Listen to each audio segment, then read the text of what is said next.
Hey everyone, Mrhappy here, and in this video, I'll be sharing with you my thoughts on Final Fantasy XIV's first ever Chaotic Alliance raid. Now, for those who don't keep up with everything in Final Fantasy XIV, Chaotic is a higher difficulty encounter against the previous Alliance raid boss, in this particular case, up against the Cloud of Darkness. It features 24 players with mechanics that are, well, closer to an extreme or savage level encounter. Now, the Final Fantasy XIV devs have classically avoided large-scale content like this outside of very specific instances. Yes, there is Baldesion Arsenal. Yes, there is the Lubrum Regine Savage, but the bonus actions really define what is possible in those locations, and it gives it a very different feel. A lot of those encounters also aren't really that much more difficult. They just have much harsher punishments for death. Whereas this really does feel more like a game's, the 8-man raids and the trials of the game, just made for 24 people. And it's a very interesting venture for them to take at this point in the game's life cycle, all these years later.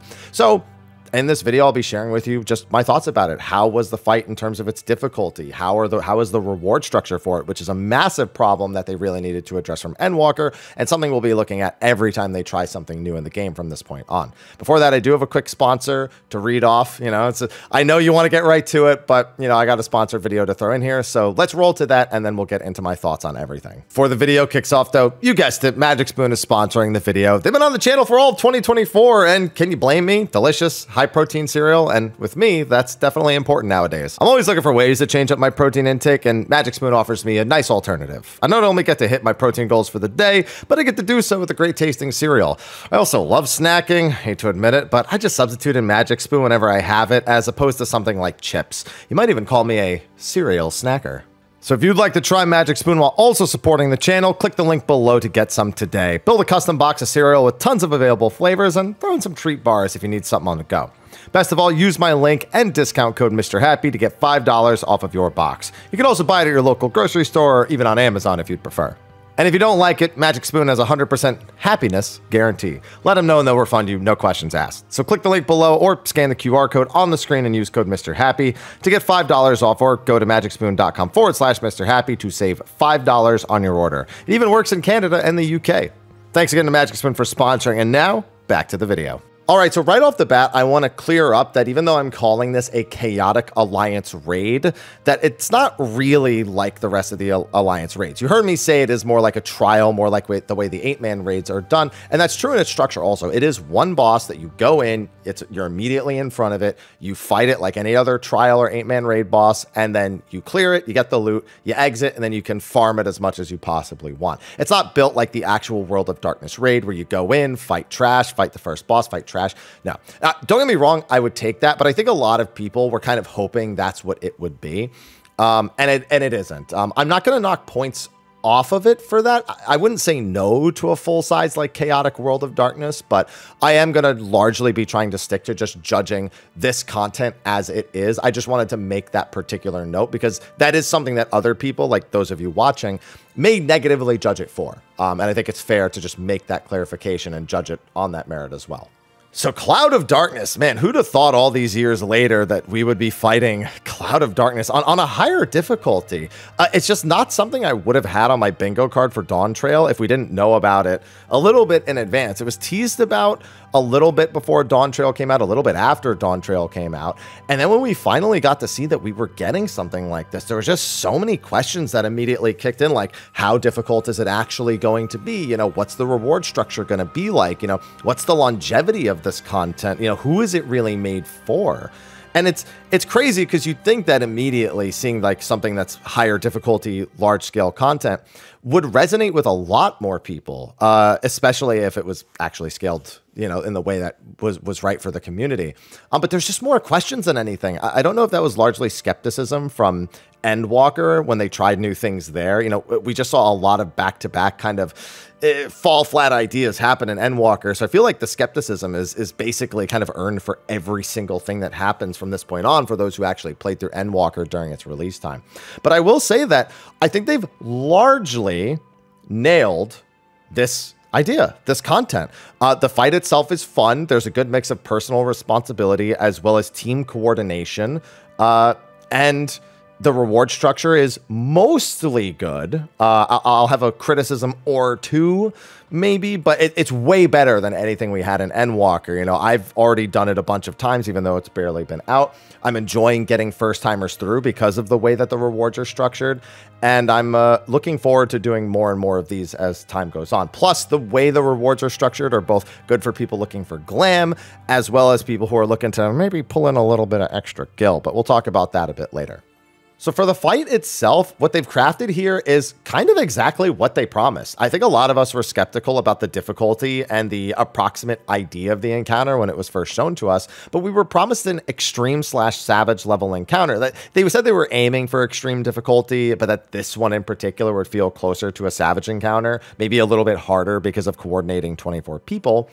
And that's exactly what happened. There are some mechanics that are barely more difficult than an extreme trial. A lot of individual responsibility, you know, remembering what your debuff does and handling it on your own without hurting other people, and then paying attention to the boss cast bar and paying attention to, you know, these objects that appear around the arena. But they're nothing like, oh, you know, all these players have to do this exact thing, and if you don't, it wipes everyone.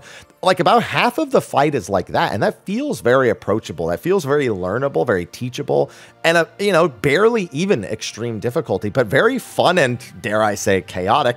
Watching everyone run around and try to solve all of these things individually for themselves while the boss is still doing its auto attacks, its cast bars and stuff. So it can feel very overwhelming in the sense of scale that it's had, because you're seeing everyone else do all these things while you're also doing your own thing. And that's really nice. That it's really fun. Even doing the easy phase here is a lot of fun. Like I've done it now 7 times. I've probably spent about 10+ hours on the fight. And I never get tired of that phase of seeing like who maybe is a little bit off to the left, or who aimed their hand the wrong way. Who can I save with little things like my Bard's Pain, the one that acts as an Asuna. I've been really like trying to get the optimal use out of that by trying to save as many people as possible in the phase with that, as long as I can get enough cooldown uses out of it. So yeah, there's just that really fun and frantic feeling at about half the fight.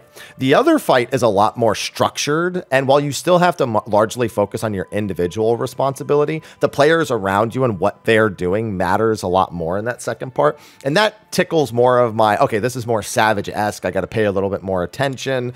And so it satisfies me on the other end of the spectrum, where it's still fun, but it's a little bit more challenging. You have to figure out the puzzles, where everybody belongs, the optimal positioning for 24 people. And for me personally, that's something I look towards a lot. That's, you know, when a new Ultimate comes out, when a new Savage comes out, that's the most fun part for me. And so I got to experience both ends of just this, again, really fun and frantic fight, combined with these more Savage level mechanics that, quite frankly, we probably won't see again. I think they are generally going to be aiming for a lower difficulty than what we got here for most of the encounters. That may not be reflected depending on which bosses they decide to do, and if they even decide to do more of these in the first place, since this is largely an experiment to see how the player base actually responds to all the systems that are present here. It even feels like beta testing for some of the reward structures, which we'll talk about later.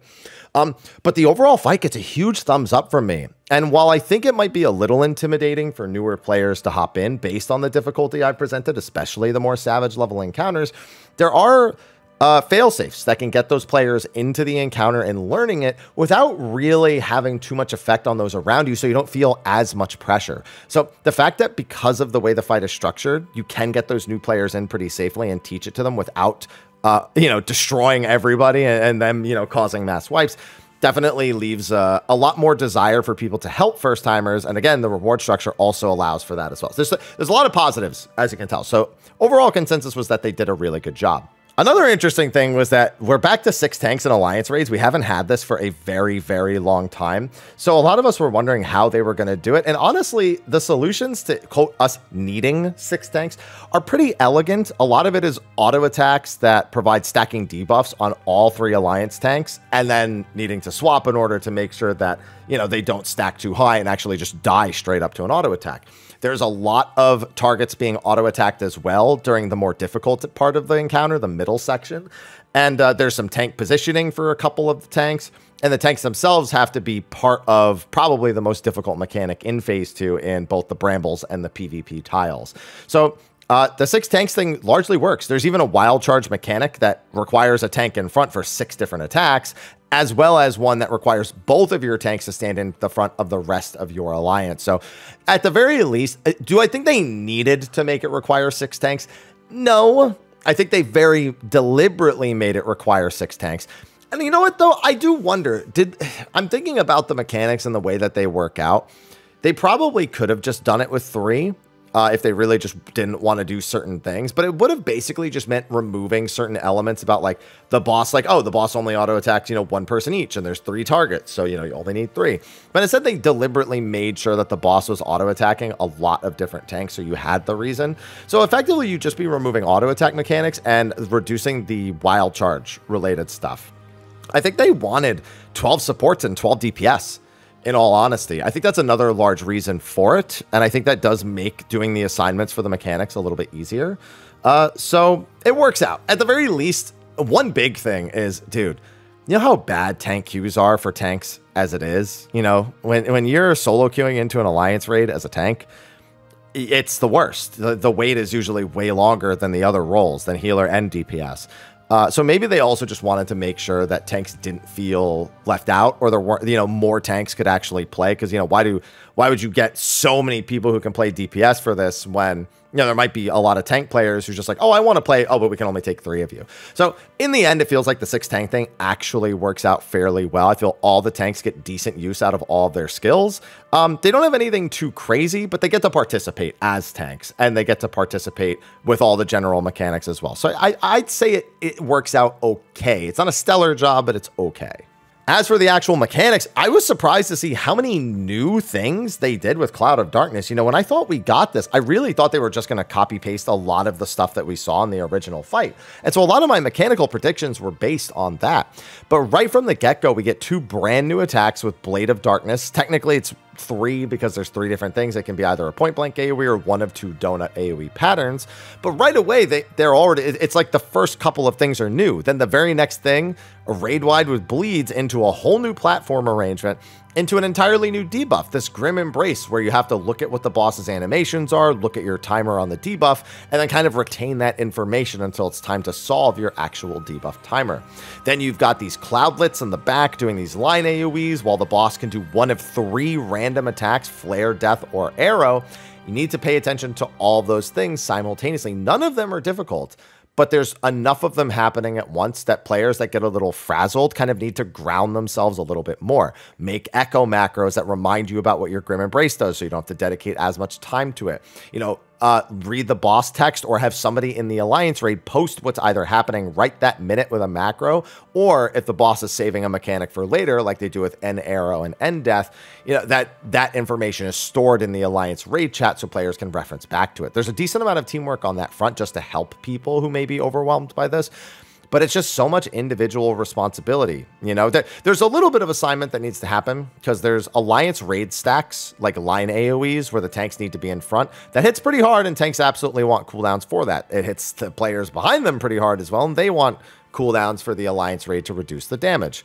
On top of that, there's sometimes light parties. If you get Flare first, you then need light party stacks, so assigning those before you start to do the fight also really helps a lot as well. But that's like it for coordination. Everything else you can technically do as long as you can pay enough attention. And again, I think that's kind of like the right place for most things in future Chaotic Alliance raids to be, because they are the things that are more learnable, more teachable, and more approachable. Like the fight gives you the idea that the barrier for entry is quite low for the first 33%. And that's good, because once people are in the door, they're far more likely to at least try to get through the second mechanic, which is where all the more difficult stuff happens. So it just gets them used to this pacing. So if not the whole fight, at the very least, the first phase is probably one of the better entry level, high difficulty things that you can attempt to learn, just because it's not super coordinative. And as long as you don't kill other players, it's fixable. You make a mistake, you don't hit anyone else with a mechanic with the Grim Embrace hands, you'll get cleansed, and then you just keep going. You get a damage down. Everyone knows you screwed it up, but it's not that big of a deal, right? The individual stacking damage downs aren't that big. It's only if you get multiple of them back to back to back, and it stacks up, 5, 6, 7, 16 if you really want to, where it can get a little bit out of hand. So Really, really positive impression right off the bat as we were going through it. And then we came to the second phase. And the second phase, I was surprised they went with as much coordination here as they did. And this is where I think that we maybe went a little overboard and made it, excuse me, more Savage-esque, because it is basically a 24-player version of the E9S fight. You know, you have the Art of Darknesses with the pairs, you have the Protean spreads, you have the brambles, you have to break the vines. There's vines that players have to break from vines themselves, and then there's players that need to break vines from each other, and those players are on PvP tiles that can only support one person at a time. They have really long timers. They have 43-second timers before those PvP tiles break when you're just standing still. But there's just enough of the pressures from Savage that I was actually surprised. It was harder than I thought it would be, especially when trying to figure out who's being targeted by which mechanic. You know, how are these pair AoEs being baited? Closest players, by the way, 3 closest players on each of the ads. Why, you know, what is the do we have to kill the Stygians? You know, you have ranged DPS that have to constantly cull these Atomos on the outside. And then if a player dies, you know, and they res, where do they go? Does the player know to use their invulnerability timer in order to get back to position on the inside? Did somebody get raised on the outside that belongs on the inside? They can take the Atomo. So, like, all of the elements are very coordinated, but the individual players understanding the fight better makes it more survivable, more recoverable, and just more successful in general. And that, again, has this great satisfaction where when you get over that hurdle, when you individually overcome your assigned position, a lot of good comes from it. A lot of positive stuff comes from it. And while some roles definitely have it, you know, much easier than others, I think ranged DPS probably have it the absolute easiest across every single role. It just, I don't know, it just works. It just works super well. It's one of those things that's really, really cool to see it done correctly. Now, while I could absolutely sit here and break down every individual mechanic to give you, I guess, a better idea of absolutely everything, I am doing a separate guide. I think the strats that have been used are largely what we can expect to be standard. There might be small variations, like position-based things, but our group has been working to kind of refine and test a few different things in the last day, and I think we're pretty close to like the ideal thing that we want to do. There's like little tricks individual players that have more awareness can do to improve slightly, but they won't really change the overall mechanics and who gets selected for what and where you want every player positioned, which really does matter in that second phase. I also think it was an incredibly smart decision, one that I predicted, by the way, of them having the end of the fight actually be a repeat of the first part, except that the first part has one of 2 patterns and you get the opposite pattern the second time you do it. So I've always praised, going back to first encounters, not E9S, but actually O9S. O9S, the first half of the fight can be one of 2 patterns, and then the second half is the other pattern. So innately, while you still need to know how to do 2 different sets of timings and positionings relative to the things that happen, as long as you fundamentally understand the first third of the fight, you understand about 60 to 70% of the fight as a whole, which means when you finally get over that hurdle of the second phase, you feel like now you're in the clear. Now it's just lock in and get it done. It's one of the few times where a repeating phase, I think, works. When you have 2 patterns of a phase that can happen, the second time it repeats being the other pattern is like the one healthy time I think Final Fantasy XIV handles repeating the first half the second time better. It's just one of the better formulas for it. It makes that first third of learning feel twice as rewarding, because now you know, oh, I did the break pattern in phase 1. Now I know I'll have the alliance raid stacks in the second part. Oh, I did the alliance raid stacks in the first part. Now I'll have to do the break pattern in the second part. And I don't know. And for me, that's just like a personally rewarding thing. It just rewards getting to know that first third of the fight and the knowledge required to do it more comfortably, because you don't want to choke in the last part. You know, you want to make sure that even though you're at the finish line, that you actually cross it. And so just really good fight design. I do think there's like a couple of things that can maybe be improved on.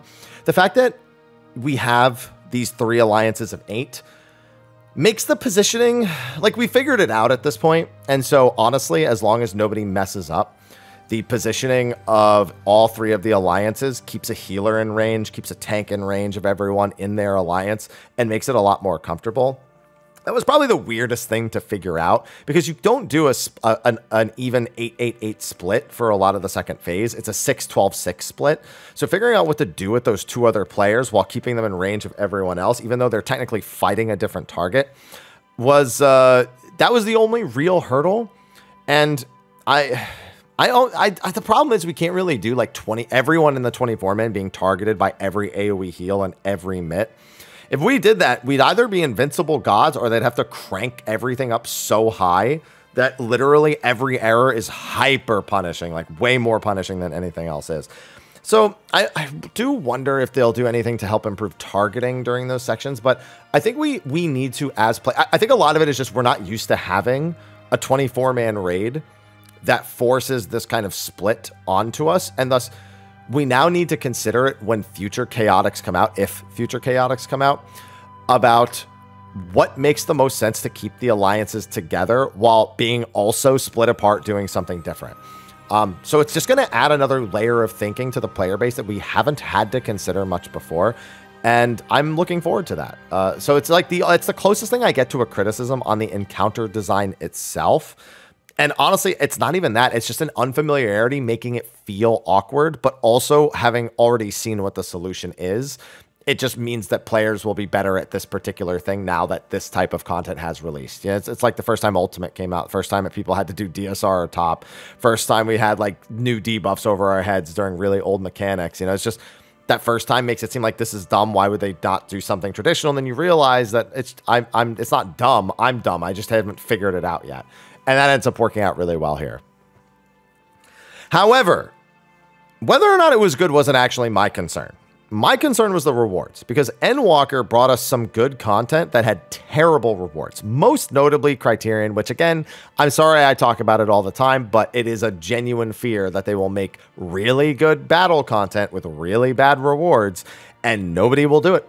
That was what happened with Criterion. To this day, I actually think the best boss in Endwalker is the last boss in the first Criterion, Sildian Subterrane. It's one of the best bosses they've designed, and quite frankly, all the final bosses were really good. But nobody wants to do it because the rewards suck. It's the bottom line. So if they didn't get that right here, it would have been rough. Now, did they? I don't think they did it right. I don't think they did it all the way perfect. I think they did a much better job. So what are the rewards for Chaotic? So when you actually clear the encounter, you kill the boss and the boss's HP hits 0.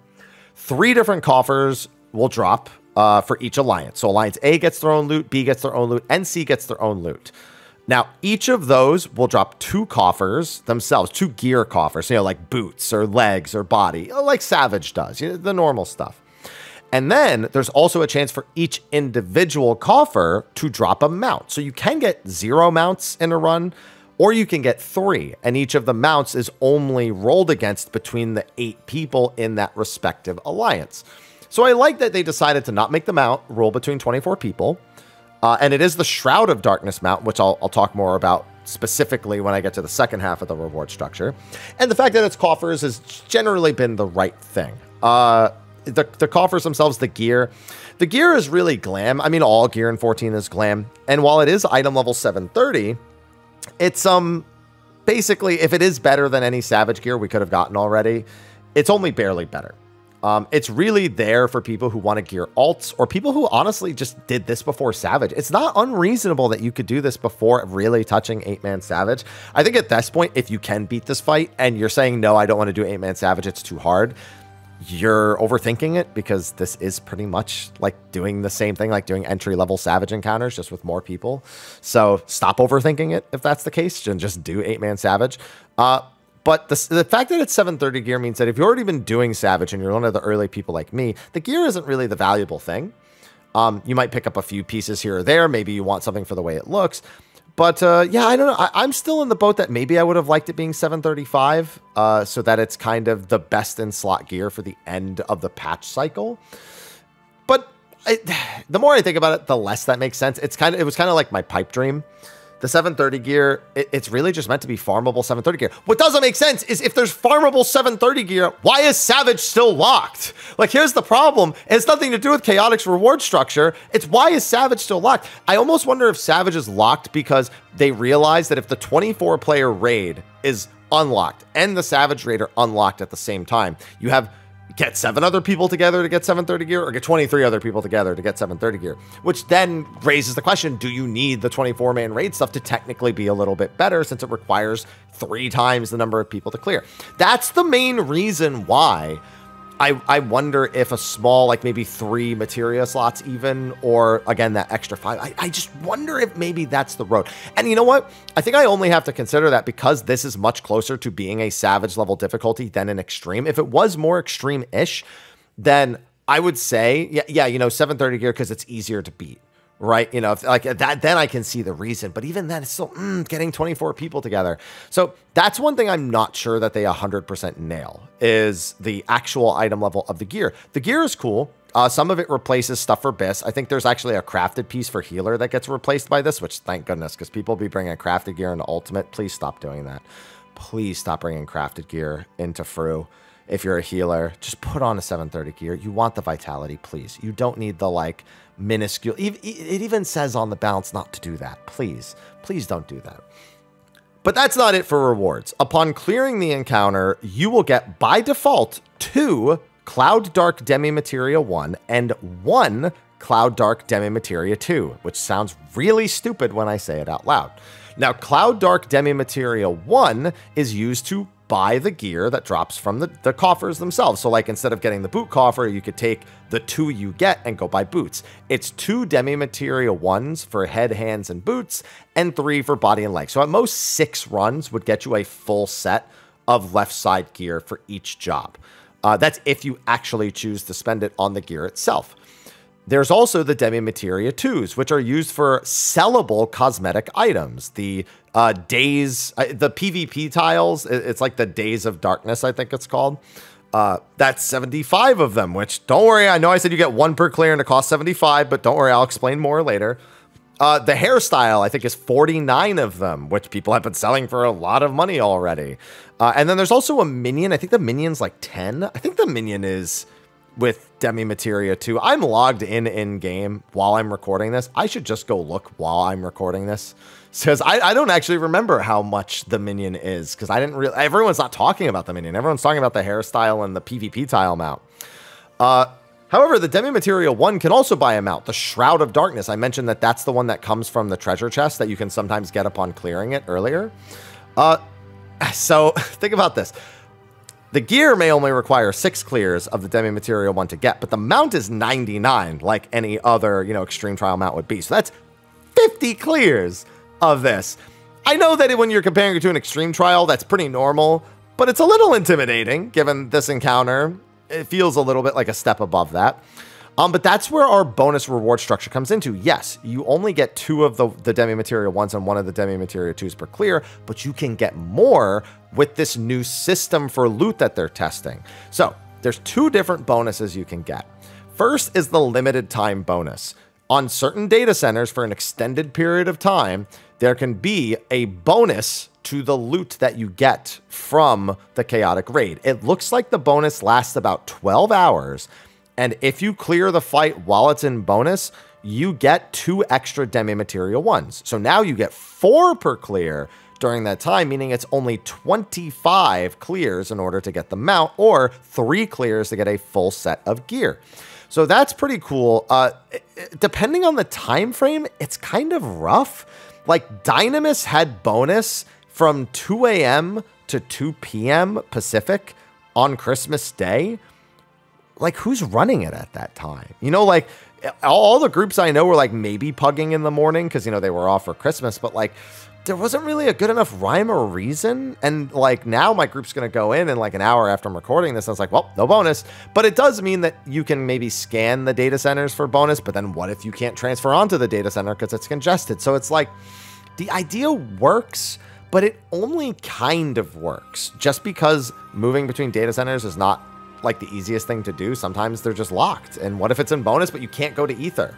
You know, what if you want to go to Crystal, but you know, I guess it's not locked. Like, what if you just weren't aware that it was on Crystal? You know, you literally just have to log into every data center and check the high-end duty thing. So I think what they give you is correct. I specifically wanted the limited time bonus to give more demi material ones. So finding out that it does is right. Maybe they need to make it 24 hours though, instead of 12, just because again, when you get those really terrible time frames, it's just like when almost nobody's playing on like NA or EU, that just feels bad. You know, you just go like, what the heck? Who's even playing at that hour to like set up like 24 mans and stuff? This isn't easy enough where you could just be like, oh, just hop in a raid finder with 24 people. Like maybe on JP it is. But here in NA, it's not. So maybe this is just the NA brain in me that's being like, yeah, that could probably still use some improvement. But yes, doubling the amount of demi material ones is right. The other bonus loot is for every new player that you have, every first time bonus that you have, you get 2 additional demi materia 2s. So having 1 new player means you get 3 demi materia 2s, 1 from the clear plus 2 for the first time bonus. But it's per player. So my first clear, I got 49 demi materia 2s because it was 1 at base, then 24 new players, so 48 extra. On one hand, that's awesome. On the other hand, eventually you won't have first time bonuses. And that high that you're riding from getting in early is not there for future people. Now, what it does mean is that if you are a first timer and you want to learn it, you are invaluable. Like they want you. Like if you're looking at it like, man, I'm doing it late. At the very least, I'd like a clear or something. Then go. People want to teach you the fight because they want your first time bonus more than ever.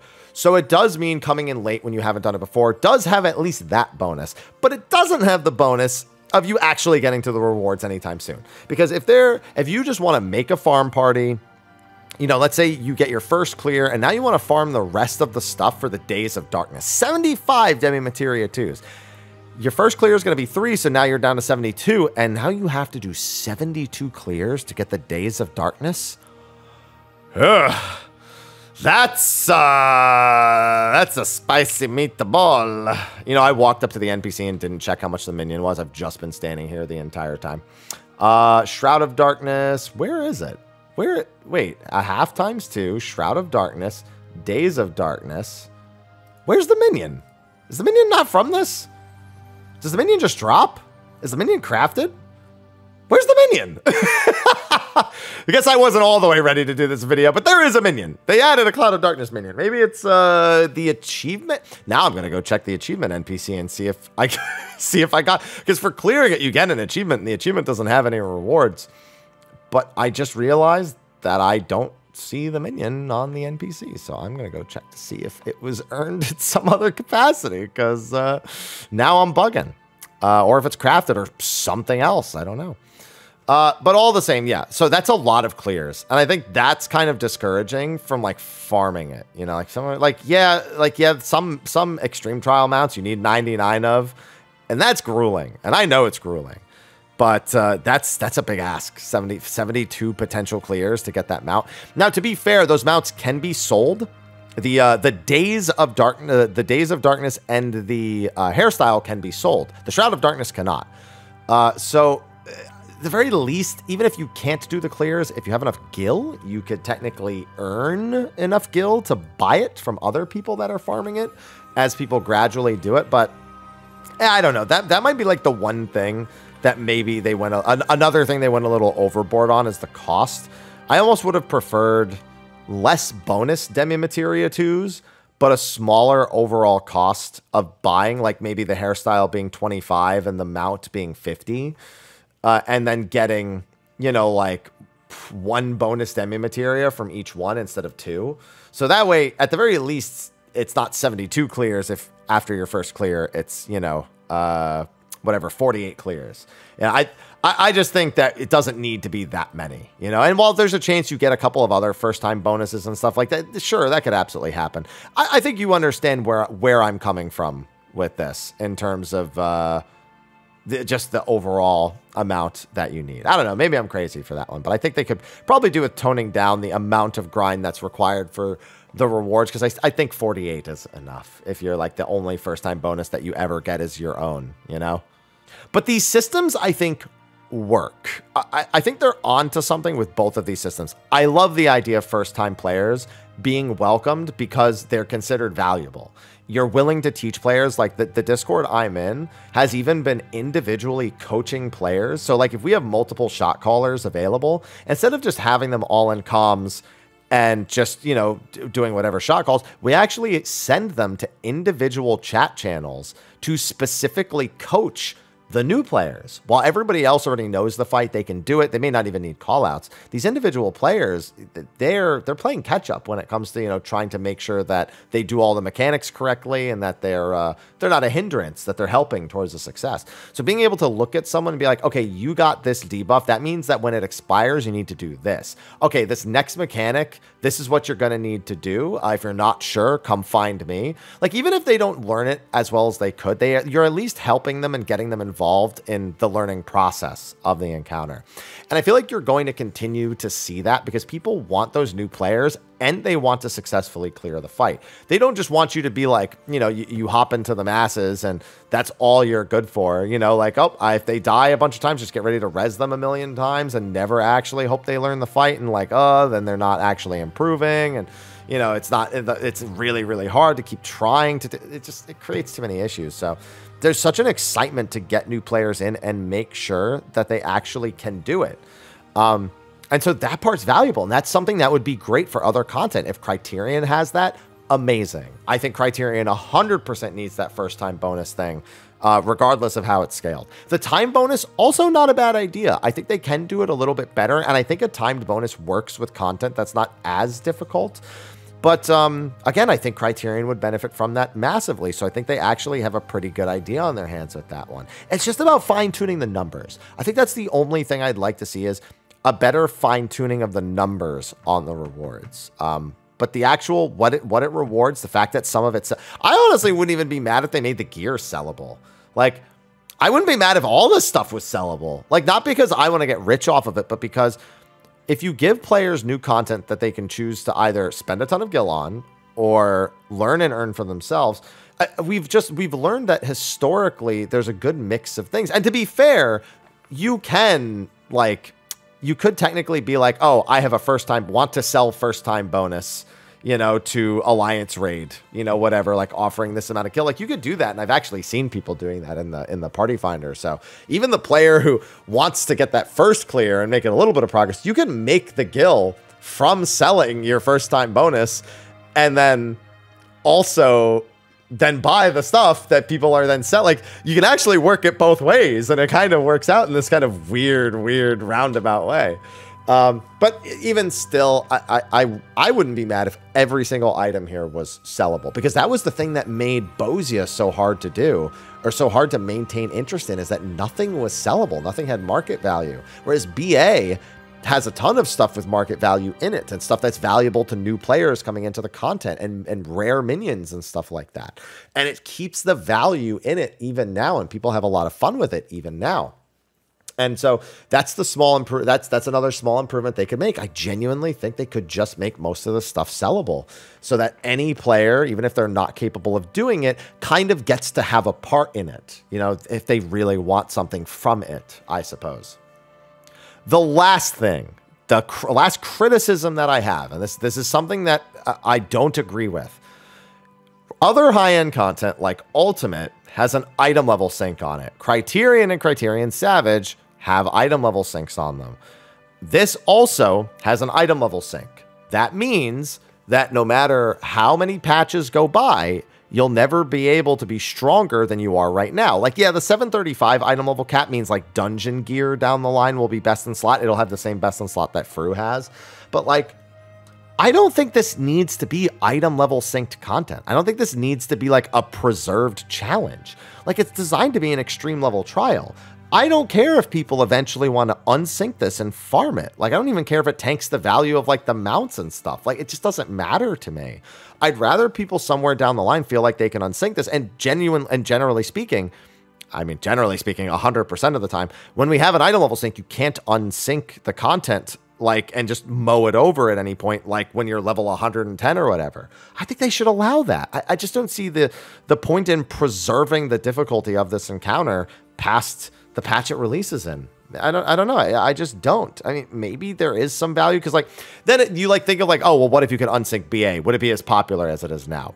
I actually don't think it would be. Delubrum Regine, I think the same thing, but those have all those special actions. They have like honors for Bozia as well that like let you get more powerful. So you kind of are like still synced, but you're way stronger than the content is intended for you to be as they release the new actions or as people get more comfortable with it. When you get all the elemental armor from BA and you have all the elemental power on top of it, any of the bonus items with like haste or what, like you just start outscaling it crazily so to the point where the original challenge isn't there anyway. So those don't even need to be unsynced because the game systems effectively just make you stronger. This, I don't know. At the very least, I could see level syncing it to 100, but like letting people use all of the stuff like the highest item level that would be available at 100, which should be 795, I believe, at the end of the expansion. Like, honestly, I'd be okay with that. I think that's perfectly fine, especially because this whole 12 to 24, like you get, so I left this out earlier. It's a 24-man boss, but you can queue with as little as 12 people if it's a pre-made. But the mechanics don't scale down to 12 people. It's literally just made so you can kind of practice the first phase. But to me, that's silly because you never really want to practice something without everyone being alive. Like that's like the cardinal rule of getting to a new mechanic. You're like, oh, we got to this mechanic and here's who got targeted, but there were 3 people dead. So like, is that actually who it's supposed to target? Does it have a different like target requirement or a different like target that's supposed to get this, but we just don't know if it's exactly the right people because we didn't have all the data points.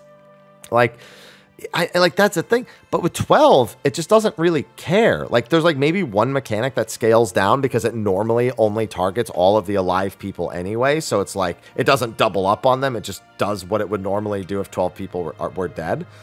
And that's it. I don't know, like I don't even think they should bother with the 12 to 24 player thing unless they're gonna make it scale. Like, maybe they're going to nerf it down the line, even though it's item level synced, which would be doubly as weird, because then the item level sync really doesn't matter. So there's just a little bit of confusion about the item level sync and the under 24 player thing that's just for... Like, even bringing 1 or 2 less players starts to really screw with some of the second phase mechanics, to the point where you're guaranteeing a minimum of 24 minus the number of people that are there. So, like, if you're, like, X minus 1... for your alliance, like you have 23 people, like you're guaranteeing a death effectively at one particular mechanic. You're guaranteeing that some mechanics fail because they don't scale down. I don't know. It's just like, I don't understand why they would even bother including this. It's more confusing than it is helpful. So either make it so it scales down, make it so you can unsync it later. So doing it with 12, it may even honestly, even unsynced, you would still have a hard time limit on whether or not you beat it. Because with 12 people, you'd have to beat it before a specific mechanic that only tanks can survive. Although if it's unsynced, you know, 12 tanks could just invuln, and I think it would be fine at that particular part. Yeah, I don't know. It's just a little strange to me that to have these individual checks in place for something that's not meant to be cutting edge content. I just don't agree with it. Like, you think I would, like, oh, you know, they need to make sure that the Mrhappy's an elitist. He just thinks only the best people should. No, I don't. I don't think that. I think that with Ultimate, but I don't think that with this. I don't even think it with Criterion. Like, I don't care if people can unsync Criterion down the line. Like, they can't because it's not in the Duty Finder, but I wouldn't care if they could. I just want people to experience this stuff, you know? So that's, I guess, probably one of my most major criticisms is the item level sync and the fact that the whole like under 24 people thing is just, it's dumb. Like, it just doesn't make any sense to me, you know? That being said, I think they did a phenomenal job with this. I think that they probably needed to have released it earlier in the expansion. And I also think that this exact timing should have been exploration content. Like, you'll never convince me that releasing this in 0.1x was a better idea than releasing Crescent Island. Now, obviously, they planned it this way. They couldn't just swap that last second. But I'm saying in 8.x, get the exploration, or even the crafting gathering stuff, like cosmic exploration. Like, even if I think even cosmic exploration should have come out at this time instead of this. But, and this, I think, maybe should have released even earlier in the expansion cycle, if they were going to do this at all. Or even, honestly, if not earlier, than later. Just make room for the other stuff like Cosmic Exploration and Bosia. Stuff that has more accessibility right from the get-go. More perceived accessibility, I should say.